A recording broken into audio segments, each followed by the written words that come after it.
and especially the girl child at night time.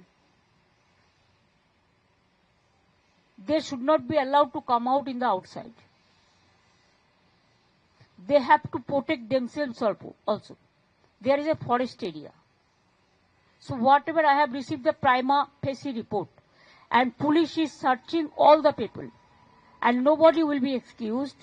Whoever is guilty, they will be punished strictly. আসে কেন, সবাই যায় কেন, পুরুষ বন্ধু হয় কেন, রাতের বেলা বেরিয়েছে কেন? আগে তো যে কোনো দেশে, যে কোনো শহরে, যে কোনো গ্রামে নিরাপত্তা আছে কিনা সেটা বলে যে আমাদের এখানে রাত বিরেতে লোকে বেরিয়ে যায়, মেয়েরা কত রাতে ফিরে আসে, কেউ কিচ্ছু বলে না, কিছু করে না। এটা ইন্ডিকেটর একটা।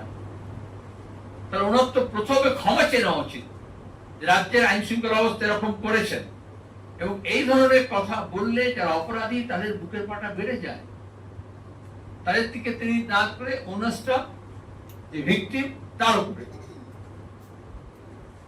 এটা সুপ্রিম কোর্ট থেকে আরম্ভ করে আমরা মহিলা আন্দোলন, আজকালকার দিনে যারা এই সামাজিক বিষয়গুলো 21 শতকে এইসব কথাগুলো বলে না, কিন্তু রামমোহন বিদ্যাসাগর যা বলে এসছেন, যা শিখিয়ে এসছেন, তার উল্টো পথে হাঁটা। এরপরে বলবে স্কুলে কলেজে কেন যায় মেয়েরা? বামিয়ানে বৌদ্ধ মূর্তি যারা ভেঙেছিল আর বাবরি মসজিদ যারা ভেঙেছিল, তার মধ্যে মানসিকতা কোনো তফাৎ নেই। ইতিহাসের সমস্ত কিছু তারা মিটিয়ে দেবে, যেটা তাদের পছন্দসই হবে।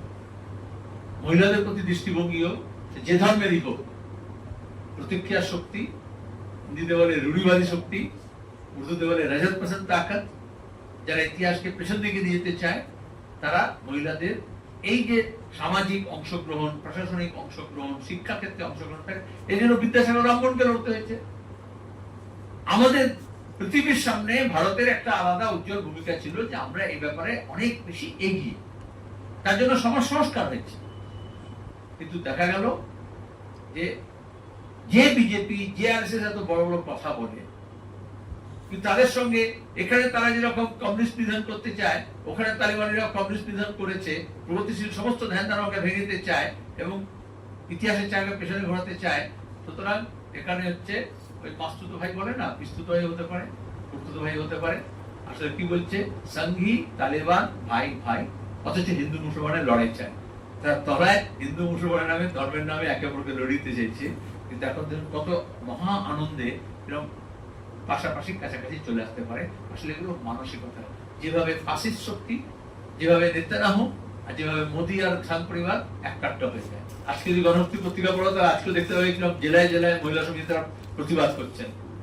দিল্লিতে সবার প্রথমে মহিলা সংগঠনগুলো বামপন্থীরাই করেছে, তারপরে তো আজকে ঢোক গিলে অন্য কথা বলা হচ্ছে ভারত সরকারের তরফ থেকে বা এম্বাসির তরফ থেকে। এটা তো পেছিয়েছে। এখনো তো সাত পরিবার বলেনি যা করেছি বেশ করেছি, বরঞ্চ বুঝেছে যে স্থান কাল পাত্র হিসেবে তারা ঠিকঠাক করেনি, বলেছে ওটা টেকনিক্যাল, আমরা তো ভুল স্বীকার করেছি।